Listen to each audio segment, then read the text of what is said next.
сказать, одним з першых з палітвязняў прадставіў свае лісты. Сэнс в тым, што з 96-го года пачынаем эту выставу, калі ў Беларусі з'явіўся першы палітвязень, гэта быў Славамір Адамович, паэт, які за свой верш трапіў за краты. Пасля пайшлі масавыя пратэсты вясны 96-го года, калі была ўтвораны праваабарончы цэнтр «Вясна» на хвалі гэтых масавых пратэстаў, калі людзей проста забіралі з вуліцы, яны знікалі, ніхто не ведаў, дзе ён на Мінску. І калі інтэлігентныя людзі, профессор Хадыка трапляў за краты, і хто просто не ведаў, што з гэтым рабіць, яшчэ ніхто не ведаў, як рабіць перадачы, як перапісвацца, дзе шукаць адваката. Це був новий досвід, це була інша реальність турэмная, з якой люди сутыкнуліся. І з того часу у Беларусі было больш за 200 палітвязняў, людзі, якія за свае перакананні трапілі за краты, за журналісцкую дзейнасць, за ўдзел у масавых акцыях.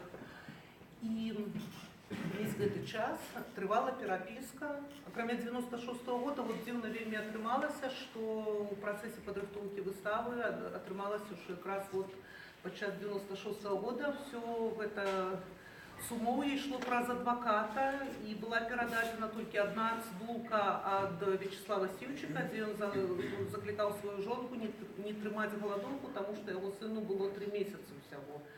А больш ліставання не было. Але пасля гэтага ўжо ішлі лісты падтрымкі, і гэтых лістов было вельмі шмат.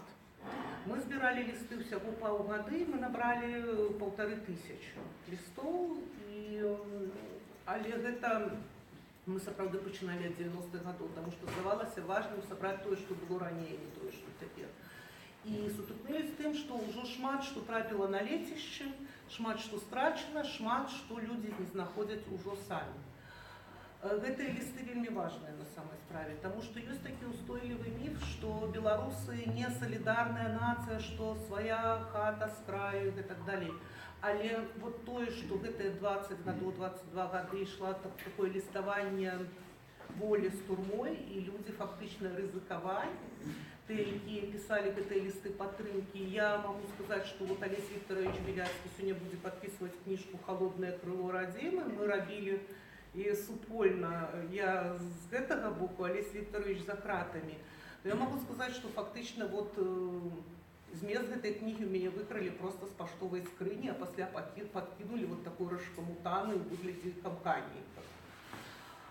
Все это адсочвалася. І яшчэ што важна, што пачынаючы з 94-го года фактычна нашу гісторыю пішуць іншыя людзі. І калі мы зараз не збярэм гэта ўсё, то дзяржава цалкам манаполізуе гэтае права на нацыянальную памяць, і мы страцім вот гэтую частку і сведчанне пра салідарнасць, і сведчанне пра палітвязняў. І бачыце, мы збіралі не толькі лісты, мы збіралі і фотаздымкі. Тут вот ёсць фотаздымкі рэдкія з Мікалаем Разумовым, які ў 91-м годзе ў Оршы 30 000 чалавек вывеў на чыгунку, яны заблакавалі яе. Вот. І я думаю, што гэтая выстава это толькі пачатак працы, таму што ясна, што тут няма ні справы ні Кіркевіча, ні Анджэя Пачобута, таму што гэта, як у іншых краінах постсавецкіх, цэлыя музеі робяць. Я бачу, гэта выстава пачатак такой працы па стварэнню музея, які распавядзе пра змаганне, пра нацыянальны рух, таксама пра беларускую салідарнасць фактычна. У нас цяпер 4 па якіх Алесь хадзіў, значит, на валадарцы, зноў жа літаральна праз некалькі месяцаў давялося хадзіць мне. І калі я там прачытаў ягонае апавяданне, яшчэ седзячы ў калоніі, ён напісаў дзеяслове, надрукавалі невялічкае апавяданне ягонае про вось этот дворик проходный, значит, выводный, куда нас выводили, то, конечно, я это все вот убачил, как бы отчул, потому что вот реально мы ходили по одних и тех же стежках, по яких багато кто ходил перед нами.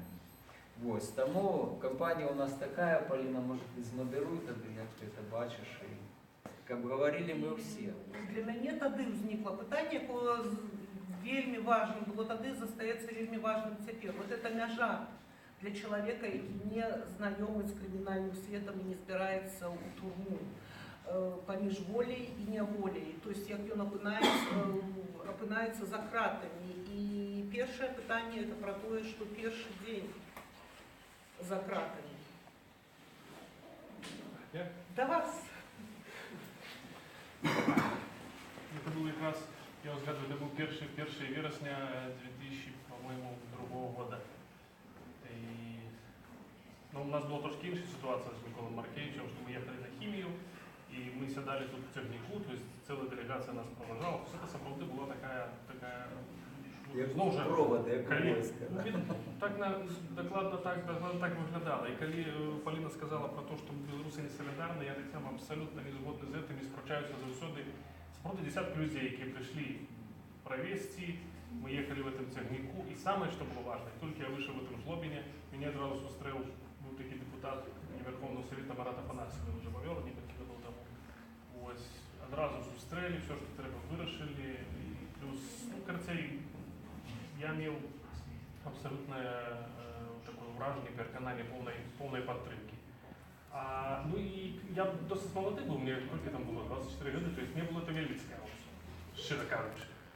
Ось, і коли я заходжу про це там крати, ну то саме, що якби виключно цікавість була, що там, як там і так далі. Мені чомусь було повне переконання, що мені там отримається немік прожити, вижити.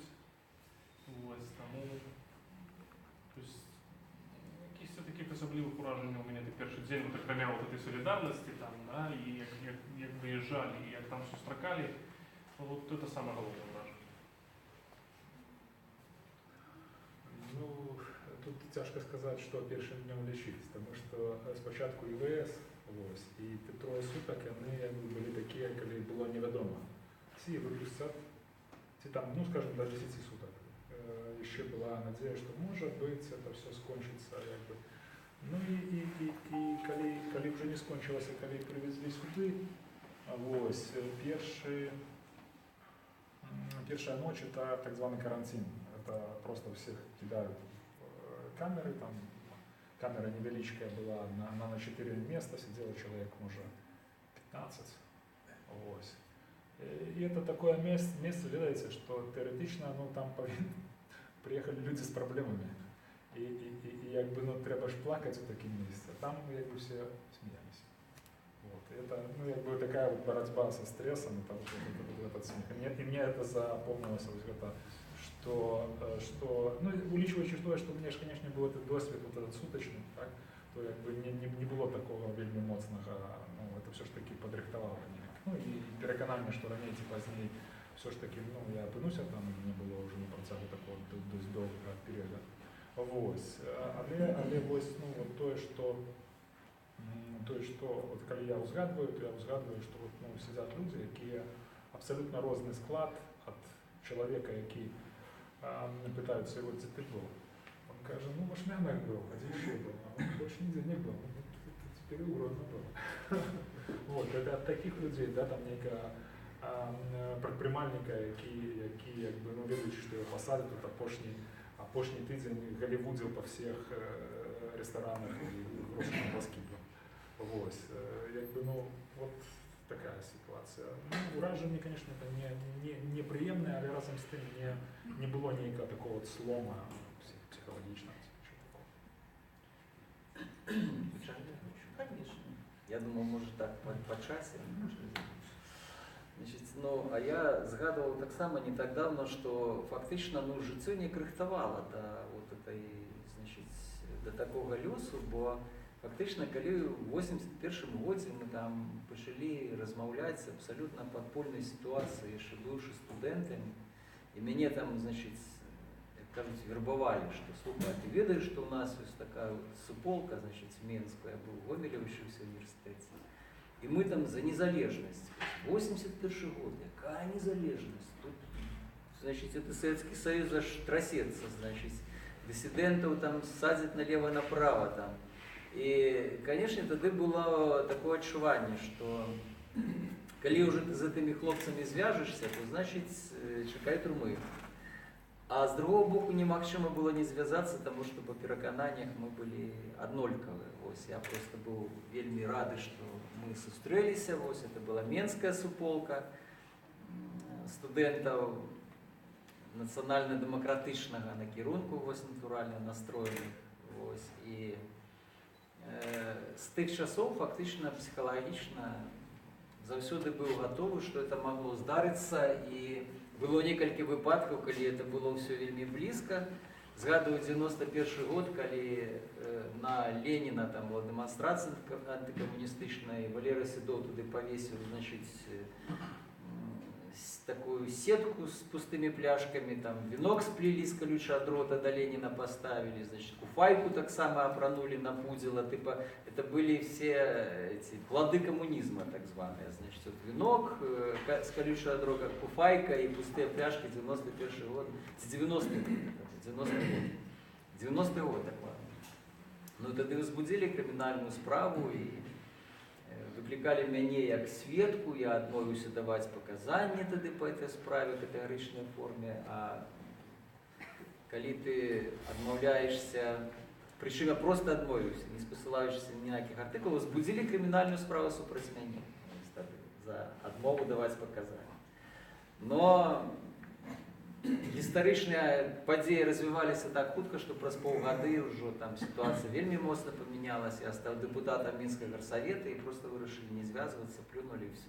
Потым 96-й год, памятаеце, те разгоны Чарнобыльскага шляха, хто памятае, значыць. Таксама была ўзбуджана крымінальная справа, і от тады Сівчыка і Хадыку пасадзілі, а яшчэ чалавек 7 праходзіла у якасці, ну, такіх магчымых кандыдатур, скажем так, сярод іх таксама я. Выкликали на допыт якости сведки, показывали там фотки, где, ну, ничего мы там натурально там не громили, ничего, але все шло до криминальной справы, але где-то вырашили прикладно праз пару тыдняў, калі выпустили уже Сівчыка і Хадыку с ШИЗа, вырашили эту справу спыніць. Ну, таким чынам і тады лёс пранёс.